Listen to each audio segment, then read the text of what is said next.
তো হ্যালো গাইসেরা, সবাই কেমন আছো? আশা করি সবাই ভালো আছো। আজকে চলে আসছি আমরা সেই বাটিকামারি পিএসহাটা, সেই ঐতিহ্যবাহী হাট। আমাদের বাটিকামারি বাজারে মূলত সপ্তাহে দুইটা হাট হয়। একটা হাট হচ্ছে সোমবারে আর একটা হাট হচ্ছে শুক্রবারে। তো আমরা শুক্রবারে হাটে আমাদের যেই পেঁয়াজ ছিল, আমরা পেঁয়াজ বিক্রি করতে আসছি সেই বাটিকামারি বাজারে।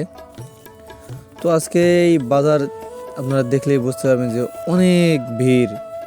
এটা না আসলে বুঝতে পারবেন। এখানে পেঁয়াজ থেকে শুরু করে পেঁয়াজ, রসুন, গম আর কি যাবতীয় যত বাজারজাত আছে সবগুলো এখানে পাওয়া যায়। তো এই যে আমার বন্ধু ও কাজ করতেছে। তো আমাদের গ্রামেরই অধিকাংশ লোক, আমাদের গ্রামেরই সবাই পরিচিত। অনেক গাড়ি আছে রাস্তা, এখান থেকে রাস্তা আর কি বুকিং হয়ে গেছে, রাস্তায় হাঁটাচলা করা যায় না।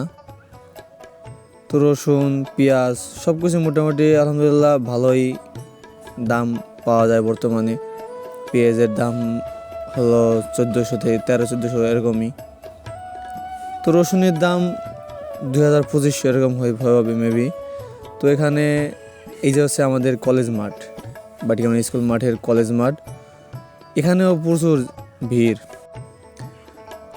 তো এটা আমাদের বাটিকামারি স্কুল মাঠ। তো এটা হচ্ছে পুরাতন যে কলেজ ভবন। তো এই যে আমাদের এলাকার বড় ভাই দুজন দেখা হলো, বললো কি অবস্থা, ভিডিও করতেছিস নি? আমি বললাম, হ্যাঁ ভাই করতেছি। এখানে দেখেন মাঠের ভিতরে অনেক গাড়ি, অটো, ভ্যান, অভাব নাই ভাই। এখানে আমাদের বাটিকামারি বাজারটা আসলে এই মুকসুদপুর থানার ভিতরে আমাদের বাটিকামারি বাজারটা বেস্ট। এখানে সব গ্রামের লোক আসে।